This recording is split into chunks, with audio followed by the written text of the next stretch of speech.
Alright, UFC 288 is now in the books. This card did not carry a lot of name value, especially when you compare it to the card back in April, which seemed like it was headlined by all of the big names in the UFC right now. But it still turned out a lot of great fights. We got to see the long-awaited return of Kron Gracie, a guy who apparently just got out of a time machine. I know he wears that Gracie last name very proudly, but unfortunately, you can't come into a fight in the modern era if all you're bringing to the table is high-level jiu-jitsu, especially when today, everybody's got some damn good jiu-jitsu themselves. He got absolutely pieced up by Mon Frère de Français, Charles Jourdain, one of the better fighters we've seen come out of Montreal since that one guy with the buzz cut. We saw Diego Lopez put on a jiu-jitsu clinic, putting on the kind of performance I was honestly expecting from Kron Gracie. And in the co-main event, one of the fights that I was the most interested in seeing, Belal Muhammad versus Gilbert Burns, a 5-round co-main event. I believe this is only the second time this has ever happened. Two guys who were both very deserving of the title shot, but unfortunately,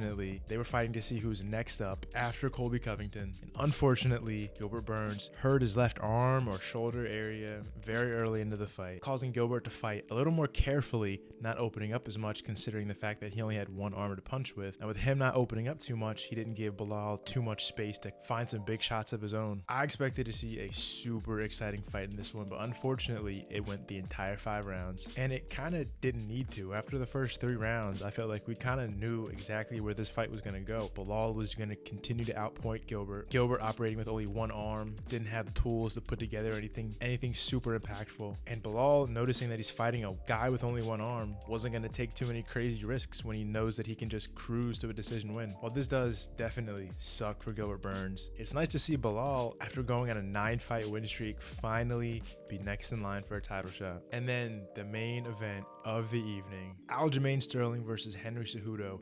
I had no idea who was going to win this fight. The entire week leading up to this, I was kind of going back and forth. I mean, on paper, and Henry Cejudo's made sure to bring this up countless times, we are at the end of the day talking about an Olympic gold medalist versus a Division III wrestler, but this is not Olympic wrestling. Since Henry Cejudo has been out, Aljamain has won and defended the title multiple times, and while those title defenses were not without controversy, when you look at his resume, Aljamain is quickly heading in the direction of clearing out the division. There's only a few guys at the top left for him to beat, and Henry Cejudo at 36 years old still looked amazing, especially for a guy who was coming off of a 3-year layoff. He just wasn't able to pull this one out. Aljamain Sterling, with his weird, awkward style on the feet, throwing very unorthodox strikes from unorthodox angles, making the most out of his height and reach advantage. He was able to kind of pick Henry apart on the feet, and surprisingly, he was able to get the better of Henry in a lot of the grappling exchanges. Overall, I know this was a very close fight, but I definitely think the right guy won. I think Aljamain Sterling just barely edged this one out, and with this being his 3rd title defense, he's quickly cementing himself